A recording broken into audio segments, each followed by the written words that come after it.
What you think of energy efficiency policy in Malaysia and the energy efficiency level in Malaysia relative to benchmark countries? Let me take a step back first, because I was ready to jump to Datuk's comment earlier, because he was alluding to one thing but not mentioning the term which I would like to mention here: subsidy.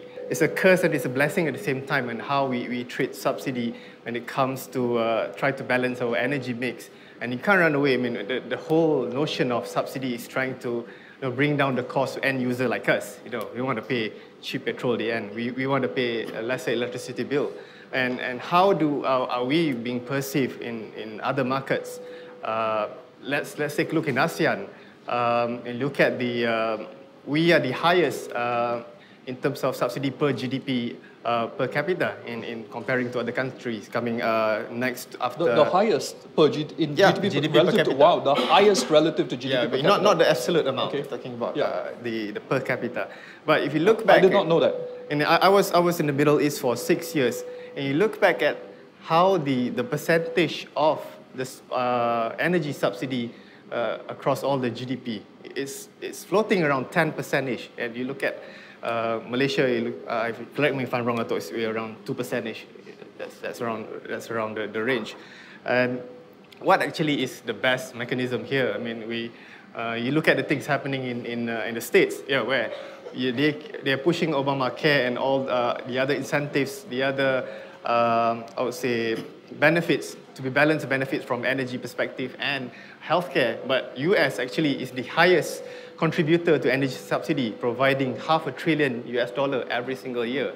So I think, how do we create the balance here? And then riding back to your question on the from regulatory standpoint, I think GE and other technological company here in Malaysia, I think we work closely with the government. We try to support very much in terms of the legislation and decree that helps energy efficiency. Things that kind of contributing to energy efficiency, things like National Green Technology Policy. Feed-in tariffs is definitely a different story on its own. But I think we are heading there. We have regulation that has been carved towards addressing energy efficiency. But I think the question here is, which I think both of the gentlemen will agree, is that enough in terms of enforcement? What can we do more? There has been studies as to the use of energy as a factor or as an element of total GDP. Malaysia doesn't fare well at all. Based on statistics compiled by these consultants, they looked at different countries and how these countries use 1 unit of energy to what level that you can produce X unit of GDP. We don't fare at all. I think we are falling behind. Even people like Thailand are better off than us. Of course, the developed countries, the US and so on, are way above. Our numbers are really at the lower end of developing countries. I think we have to do something quite drastic in a way that we use this energy, whether it's raw form or converted form, to generate the GDP that we expect. More so now, we're talking about the high-income economy, the GNI, etc. We are not prepared for this yet. I think there has to be something more drastic that the government can do in terms of intervention or promotion or otherwise, trying to bring this level up to such an extent that we will be able to compete. Otherwise, we will just be falling behind. Dr. Razak was talking about more in terms of energy generations. But we'll look at even the cars. If you compare the number of cars that we have against the population, I think ours are equivalent to those of US, among the top. But I'm very glad that the government is implementing a policy of the MRT, LRT. Those would actually improve the energy usage in terms of the transportation sector. Just to give you some perspective, out of the total energy demand for the country, Malaysia, irrespective of whether it's power or transport, about 50% is used by the transport sector.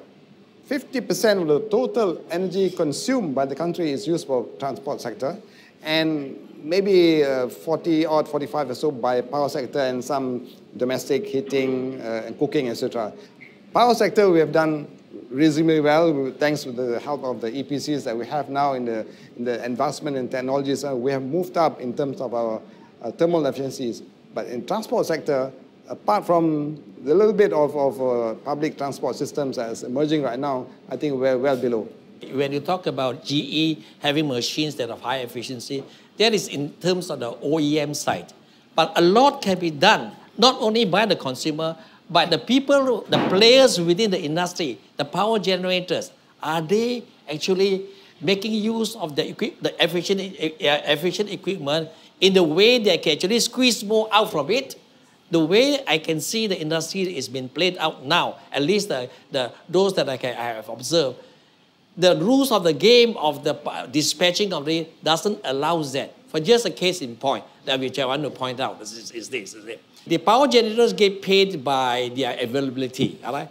And if you take the power equipment out for maintenance or any schedule outage, you lose your availability. And if you lose the availability, you lose your payment, all right? But during the weekend, you don't require some of the gas-fired power plant.